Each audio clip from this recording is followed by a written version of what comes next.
Supply chain interrupted, and here is Exhibit A. This is a key to the sporty 2018 Buick Encore that I bought several months ago. Just came back from a lease, clean as a whistle, low mileage, got a good deal, and I got one key with it. It's a used car, and key man at the dealer comes every Tuesday, but he can't make me a new key because of the chip shortage. So I usually have this attached to myself with one of those Martha Stewart ankle bracelets.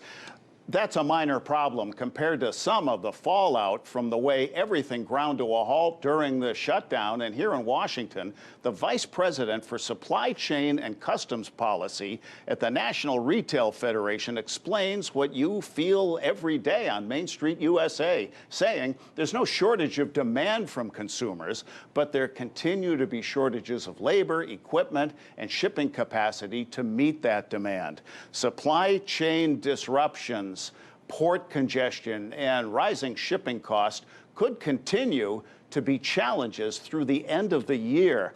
There's no breaking the law of supply and demand, and one reason home prices are through the roof is that lumber and drywall and glass have been in short supply. Certainly the COVID shut down lots of conveyor belts. What else is causing shortages of just about everything? And when will we get back up to speed? Let's ask Hilary Fordwich, president of Washington-based Strelmark Business Development Consultants.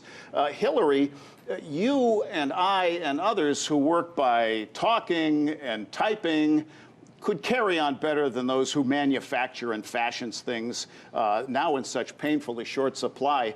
But the pandemic hasn't been the only factor, correct? No, actually, you're right, Holland. Pleasure to be back with you.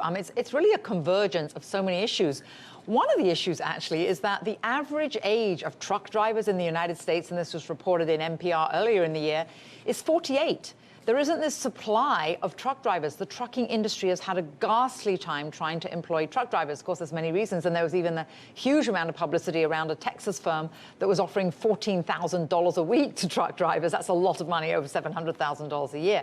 But it's not an industry that you find the young are going into. It's not one of those, hot and upcoming industries. So trucking. And then, of course, many industries, including leisure and including hospitality and including retail, those people aren't going to go back to that. They've gone into high-tech jobs. What they're not going into is manufacturing. Manufacturing isn't a hot industry. So you've got the truck driver issue, you've got the employee issue, and you also have the issue of course, we're feeling still the ripple effects. You mentioned the chip for your key of the Suez Canal cargo ship that was blocked, and that took a while to come through our system. So really you're seeing the convergence of many issues on top of what happened during the pandemic with the shutdowns.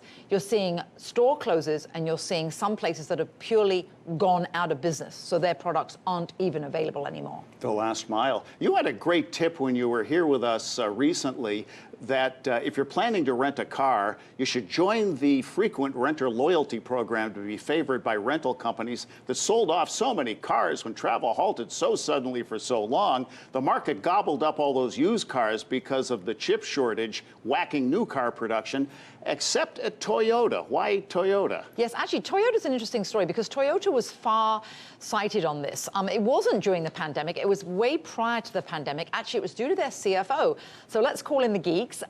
He was far-sighted. He was actually looking, though, at the risks involved in the entire system. He wasn't just looking at finances, because, of course, financially, it's far better to have things stockpiled.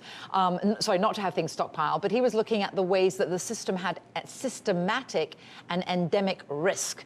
And that's what he was looking at. And then what Toyota did was they updated their entire supply chain, and so they were making sure this was done prior to the pandemic. So they didn't know about the pandemic more than any other car manufacturer, but due to the financial looks at the risk aspects, they were able to prepare. They added a lot of high technology and a lot more AI to their system.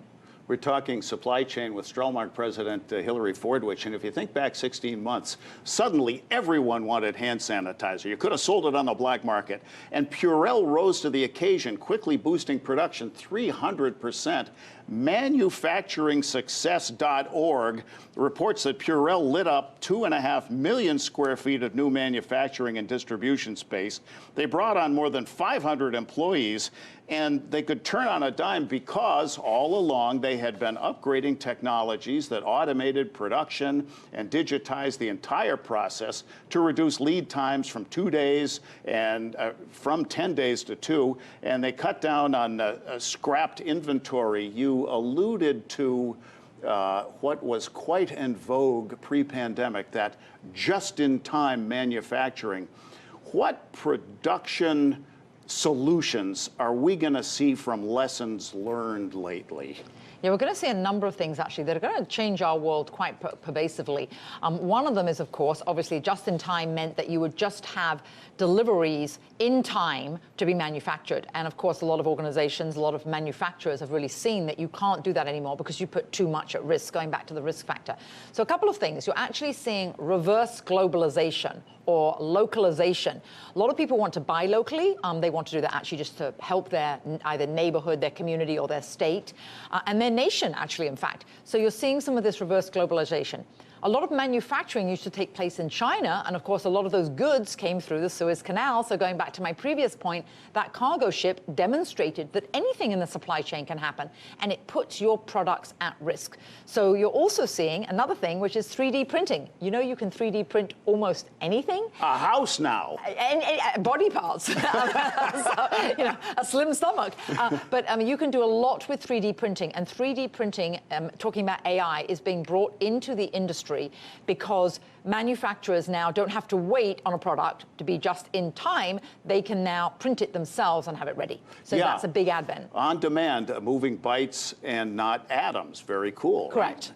Yes. The way that the opening is going, what surprises you lately? Oh, we've been anticipating this for so long. What about the new normal caught you off guard? One of the things that's caught me off guard, though, is looking at people that said they didn't want to go into lockdown, and we all thought it was absolutely terrible. The people that have adjusted and actually live a completely different way now. You're seeing, I mentioned just recently, 59% of people are saying that they don't want to go back to their gyms. If you'd ever said that people didn't want to go to their gyms and wanted to be at home.